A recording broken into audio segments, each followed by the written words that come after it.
ስለዚህ የኦሮሞ ህዝብ በዚህ መንግስት ከመቼውም ጊዜ በላይ ከየትኛውም መንግስት በላይ ከፍተኛ ገፈት ቀማሽ ነው። ከፍተኛ ስቃይ ያየ ነው ያለው። በትግራይ ከደረሰው በአማራ እየደረሰ ካለው እኩል ወይንም ከዛ በከፋ ሁኔታ ኦሮሚያ ላይ ግፎች ይፈጸማሉ። ነገር ግን የዛን ያህል የሚዲያም የሀገር ውስጥም ትኩረት አይስብም። ይህ በቴ ኡርጌሳ ብልጽግና ባሰማራቸው ኃይሎች ከመገደሉ 1 ወር በፊት ካደረገው ቃለ ምልልስ የተወሰደ ነው። አዎ ራሱን የኦሮሞ መንግስት ብሎ የሚጠራው የብልጽግና ማፊያ ቡድን የኦሮሞ ህዝብ ዘላለማዊ ጠላት ነው። ለኦሮሞ ህዝብ ዘላለማዊ ጠላት ለማፍራት ሌት ተቀን በስሙ ወንጀሎቹንና ግፎችን እየሰራ ይገኛል የብልጽግና ማፊያ መንግስት። ይህ የብልጽግና ማፊያ ቡድን የሚመሩት ሽመልስ አብዲሳም ሆነ አብይ አህመድ ንጹህ ኦሮሞዎች አይደሉም። ነገር ግን በኦሮሞ ስም እየነገዱ ብልጽግና የሚሉት በማፊያ ቡድን ርዕዮተ ዓለም የሚመራ ቡድን መስርተው እኩይ ስራቸውን ለማሳለጥ ራሳቸውን የኦሮሞ መንግስት ብሎ በመጥራት ኦሮሞን አስከፊ ቁማር እየበሉት ይገኛሉ። ኦሮሞ ፖለቲካዊ ቅርጽ በተላበሱ በማፊያ ልጆቹ ቁማር እየተበላ በስሙ የተነገደበት ሀብቱ ልጆች በሚላቸው የተወረሰበት ልጆቹ ኦነግ በሚል ዘራፊና ገዳይ ቡድን እንዲደራጁና እንዲጨፈጨፉ የተደረጉበት ዛሬ አይደለም። ጣሊያን፣ ሻቢያ፣ ረሃብተኛ የኦሮሞ ፖለቲከኞች እና የፖለቲካና የሃይማኖት ተልዕኮ አጣምሮ በያዘው የህዋቢያን እስልምና እምነት ተከታይ ፖለቲከኞች የኦሮሞ ህዝብን በተለይ ወጣቱን ወይም ቄሮን ቁማር ደጋግመው በልተውታል። በቡርቃ ዝምታ ልቦለድ በሻቢያው ሰላይ ተስፋዬ ገብረአብ ደራሲነት አድዋ ላይ በሚኒሊክ በተሸነፈው በጣሊያን መንግስት ድጋፍ ሚኒሊክ የኦሮሞ እናቶች ጡት ቆርጧል፣ አማራ ኦሮሞን ጨቁኗል በሚል ልቦለድ ድርሰት የኦሮሞ ህዝብን ቁማር በልተውታል። በአማራ ህዝብ ላይ አሰቃቂ ግፍ እንዲፈጸም በማድረግ ከአማራ ወንድምና እህት ህዝብ ጋር እንዲጋጭ አድርገውታል። የኦሮሞ ፖለቲከኞች ከአማራ ሚስቶቹ ወይም ከአማራ ባሏ የወለደቻቸው ልጆች ወይም የወለዳቸው ልጆች እንደ ጠላት እንዲያዩ አድርገዋቸዋል። ይህ ለአንድ ህዝብ አስከፊ በቀል ነው። የራስን ህዝብ እንደዚህ ዘላለማዊ በቀል ለመበቀል የሞከረ ቡድን አይቼም አንብቤም ሰምቼም አላቅም ከብልጽግና መንግስት ማፊያ ቡድን ውጭ። ምንም እንኳ በዚህ ልቦለድ ተኮትኩቶ ያደገ ቡድን ድሮ ኦነግ ዛሬ ብልጽግና የሚባል ማፊያ ቡድን ፈጥሮ አማራንና ሌሎች ብሔሮችና አንዳንድ እምነቶች ላይ አሰቃቂ እና አስከፊ ግፍ ቢፈጸምም ጠላታችን በኦሮሞ ህዝብ ከተደራጀው የኦሮሞም ህዝብ ጠላት ከሆነው የብልጽግና ማፊያ ቡድን ጋር እንጂ ከኦሮሞ ህዝብ ጋር አይደለም። የተስፋዬ ገብረአብን ልቦለድ ትረካ ተከትሎ አባስ ገነሞ እንደ ኤሮፓያን አቆጣጠር በ2014 ዓመተ ምህረት ኮንኩዌስትስ ኤንድ ሬዚስታንስ ኢን ዘ ኢትዮጵያን ኤምፓየር 1890 up to 1974 the case of the RC ኦሮሞ በሚል ያለ አንዳች ማስረጃ በደረተው የፖለቲካ መጽሐፍ ውስጥ ስለ ጡት ቆረጣው ካምሮ አንቅቶ ወይም አፍልቆ የደረተውን ይህ መጽሐፉን ለአካዳሚክ ፕሬስ ለህትመት ልኮት ነበር። ስለ ጡት ቆረጣው የጻፈው ታሪክ ምንጭ የሌለው በመሆኑ ወይም አውጣው አሊያም ምንጭ ጥቀስ ሲባል ከሚወጣ ሌላ ቦታ ሳትመዋለው ብሎ በአካዳሚ ፕሬስ ሳይታተም ቀርቷል። እነዚህ ሁለት መጽሐፎች የተጻፉት ያለ ማስረጃ በልቦለድ ነበር። ዋና ዓላማው የኦሮሞን ህዝብ በሐሰት ትርክት በማነሳሳትና በማደራጀት ሀብቱን መጋጥ፣ ልጆቹን ለነሱ የማፊያ ቡድን ዓላማ መስዋዕት ማድረግ፣ በመጨረሻም የኦሮሞ ህዝብ ከሌላው ከ80 በላይ ብሔረሰቦች ጋር አጣልተው እንዲጠፋና አንገቱን እንዲደፋ ማድረግ ነው። አሁን ሂደቱን ሁሉ አልፈው የመጨረሻው ደረጃ ላይ ደርሰዋል። የጣሊያን እንቁላል ቀቃይ ልጆች ተስፋዬ ገብረአብን፣ አባስ ገነሞን ተከትለው ሐመዲን ጀበልና አብዱ ጀሊል በአጼዎች በአማራ ሕዝብና በኦርቶዶክስ ላይ ተከታታይ የስም ማጥፋት ዘመቻ በመጻፍ እየተሳተፉ ይገኛሉ።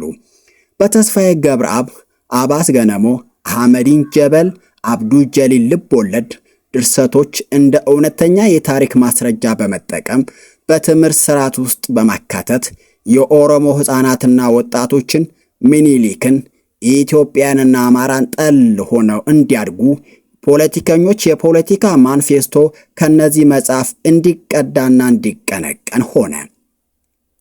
በዚህ የልብ ወለድ ድርሰቶች ተኮትኩተው ያደጉ አሁን መንግስታዊ ማፊያ ቡድን በሆነው ብልጽግና አያሌ ሕፃናት ታርደዋል። ብዙ ሴቶች ከተፈጥሮ ሕግ ውጭ ተደፍረው ተገለው ገደል ተጥለዋል። ብዙ ወጣቶች ተሰልበው ተገለዋል። የአማራና የሌሎች ብሔረሰቦች ሀብቶች ወድመው ቀሪው ተዘርፎ ሕዝቦች ተፈናቅለው ሜዳ ላይ እንዲበተን ሆነዋል። በኦሮሞ ሕዝብ ስም የሚነግደው ኦሮሞን ሳይቀር በድሮን የሚጨፈጭፈው በዘራፊ ቡድኖች መሬቱን ሀብቱን ሲቀራመት በሚውለው በብልጽግና ማፊያ ቡድን በኦሮሞ ሕዝብ ላይ አሰቃቂና ዘመን ተሻጋሪ ግፍ እየተፈጸመበት ነው። ምኒልክ ተበቃይ አልነበሩም፣ ይቅር ባይ ናቸው። አጼ ምኒልክ ደም መፍሰስን እናስቀር ብለው ንጉሥ ጦናን ለመኑት። ንጉሥ ጦና ግን ኃይሉን አሟጦ መዋጋት ስለመረጠ በምኒልክ ሰራዊት ላይ ከባድ ጉዳት አደረሰ። በመጨረሻም ግን ራሱ ንጉሥ ጦና ቆሰለና ተማረከ። ዳግማዊ ምኒልክ ጦናን አይቀጡ ቅጣት ከመቅጣትና መንግስቱንም አሽቀንጥረው ጥለው ስልጣኑን ለጦር መሪዎቻቸው ከመስጠት ይልቅ ደግነት የተሞላበት ምሕረት አድርገውለት እንደሚገብርላቸው ቃል ካስገቡት በኋላ ወደ ስልጣኑ መለሱት። ይህንን ቸር ደግና አስተዋይ መሪ ነው ጡት ቆራጭ ብለው የከሰሱት። ሌላ ምን ጨምር? የጎጃሙ ንጉሥ ተክለ ሃይማኖት አምፀው ጦርነት አነሱና ቆስለው ተማረኩ። ምኒልክ የቆሰለው ምርኮኛ ገድሎ በመጨረስ ፋንታ ቁስላቸውን ራሳቸው አክመው አጠገባቸው አስቀምጠው አብረዋቸው እንዲመገቡ በማድረግ ፍቅር ነው የሰጧቸው ይባላል። ስልጣናቸውንም አልወሰዱባቸውም፣ ያለማመንታት መልሰውላቸዋል።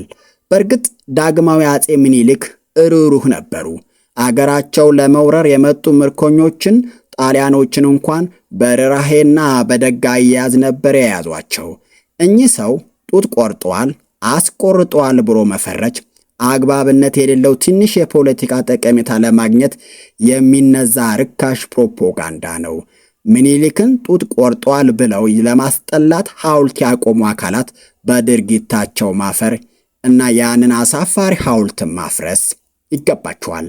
ዳግማዊ ምኒልክን ለማጠልሸት የጡት ቆረጣ ታሪክ የሚያስተጋቡት ኦነጋውያን ከባሌ እስከ አርሲ ከወለጋ እስከ ሐረር በወረራ የያዙትን የዳግማዊ ምኒልክ ርስትም አብረው ይጥሉትና ይልቀቁልን ብንል ተሳስተናል እንዴ?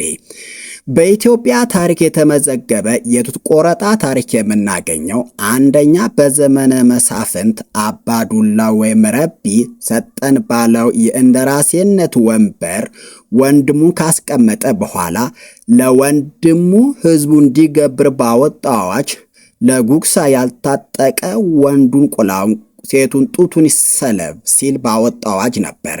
ይህ ታሪክ የመዘገቡት የኦሮሞ አለቃ ዘነበ ናቸው። ሁለተኛ ኦነግ በሆዲድ የሴት ወታደሮች ላይ ያካሄደው የጡት ቆረጣ ታሪክ ነው። ይህንን ታሪክ የነገሩን ደግሞ የአይን ምስክሩ ዶክተር ነጋሱ ጊዳዳ ናቸው። ቄሮ በቅርቡ በአርሲ በጋሞና በአማራ ሴቶች ላይ ያካሄደው የጡት ቆረጣ ነው። ይህ ታሪክ ደግሞ በፎቶም በቪዲዮም ተቀርጦ በእጃችን ይገኛል። የብልጽግና ማፊያ ቡድን በኦሮሞ ሕዝብ ላይ ከሌሎች ብሔሮች ባልተናነሰ እንዲሁም ለዘመናት የሚሻገር ግፍ እየፈጸመበት ነው። የብልጽግና ማፊያ ቡድን ለኦሮሞ ሕዝብ በደልና አንገት ማስደፋት ታሪክ እያስቀመጠለት ይገኛል። ትናንት በስሙና በኦሮሞ ወጣት ታግለው ስልጣን የያዙ ዛሬ በስሙ የሚምሉት ቁመንላል በሚሉት አብይና ሽመልስ አብዲሳ በአማራ ሕዝብና በሌሎች ብሔር ብሔረሰቦች ላይ ያደረሱትን ግፍ ሲመለከት ምን ሊሆን እንላለን? የኦሮሞ ህዝብ አብይ የኦሮሞን ህዝብ በሁለት መንገድ እየተበቀለው ነው። ብልጽግና የኦሮሞ መንግስት ነው፣ የኦሮሞ ህዝብ የራሱን መንግስት መጠበቅ አለበት በማለት የኦሮሞ ወጣት መንግስቴን እጠብቃለሁ እንዲልና መከላከያ ፖሊስ የኦሮሞ ልዩ ኃይል እንዲገባና በጦርነት በመማገድ እየጨረሱት ሲሆን የኦሮሞ ባለሀብቶችን ደግሞ ለመከላከያ ለሚኒሻ መዋጮ በማለት ገንዘባቸውን በመቀበል ህጋዊ ደሃ እያደረጓቸው ነው። ሁለተኛው ደግሞ በኦሮሞ ህዝብ ስም በተደራጁ ማፊያዎች በብልጽግና ካድሬዎች ትዕዛዝ በአማራና በኢትዮጵያ ህዝብ ላይ ሁሉን አቀፍ ግፍ ፈጽመዋል። የብልጽግና ማፊያ ቡድን ይህ በኦሮሞ ህዝብ የሚነግደው ማፊያ አለቃ ዶን አብይ አህመድ ጨምሮ ለኦሮሞ ሳይሆን በኦሮሞ ህዝብ ስም ግፍ በመፈጸም በኦሮሞ ህዝብ ስም ሀብትን በማጋበስ የኦሮሞ ህዝብን አንገት የሚያስደፋ ጠባሳ እያወጡለት ነው። አብይ የቆመለት ብሔር የለውም። አብይ አህመድ የቆመው ራሱ በሚመራው ለራሱ ብልጽግና ብቻ በሚሰራው ለብልጽግና ቡድን ብቻ ነው።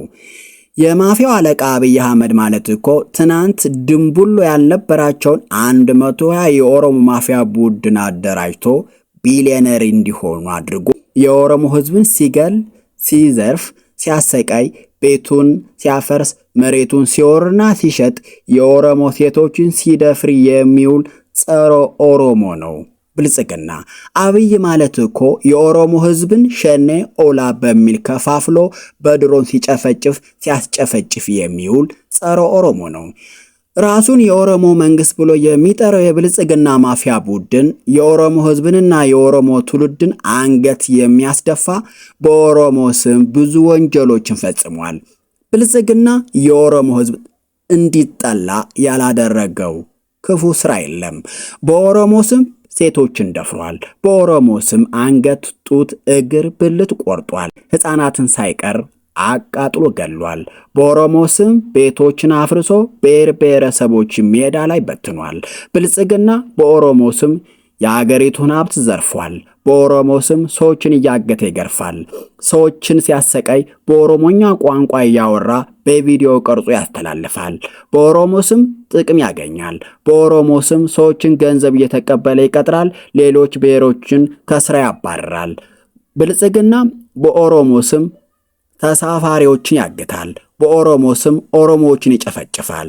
ይህ ጸረ ኦሮሞ ጸረ ሰው የሆነው የብልጽግና ማፊያ ቡድን በቤኒሻንጉል፣ በአማራ፣ በትግራይ፣ በወለጋ፣ በጋምቤላ፣ በኦሮሚያ፣ በሶማሊያ፣ በአዲስ አበባ ያላሰቃየው የኢትዮጵያ ህዝብ ወይም ብሔር የለም። ኦሮሞ መንግስት ነኝ የሚለው የብልጽግና ማፊያ ቡድን የኦሮሞን ህዝብ በግብር በበጎ ፈቃድ ሀብቱን ዘርፎ አብዛኛውን ኦሮሞ ህጋዊ ድሃ አድርጎታል። በብልጽግና 120 በሚል የተደራጀው የኦሮሞ ማፊያ ቡድን የኦሮሞ ልጃገረዶችን በግሩፕ ደፍረዋል። የኦሮሞ ቤቶችን አፍርሰው ሽጠዋል። የኦሮሞ ባለሀብቶችን ሀብታቸውን ቀምተው ሜዳ ላይ ጥለዋል። ይህንን ቡድንና ይህንን ግፍ ለዓለም እያሳየ ያለው ጀዋር ምስጋና ያስፈልገዋል። ይህንን ለዓለም ሚዲያዎች ማድረስ ደግሞ የሁላችንም ነው። እነዚህ የቡድን አባላትም ለፍርድ መቅረባቸው አይቀርም። የዛሬውን አበቃው። አብረውን ስለቆዩ እናመሰግናለን። ኦልራይት ሰው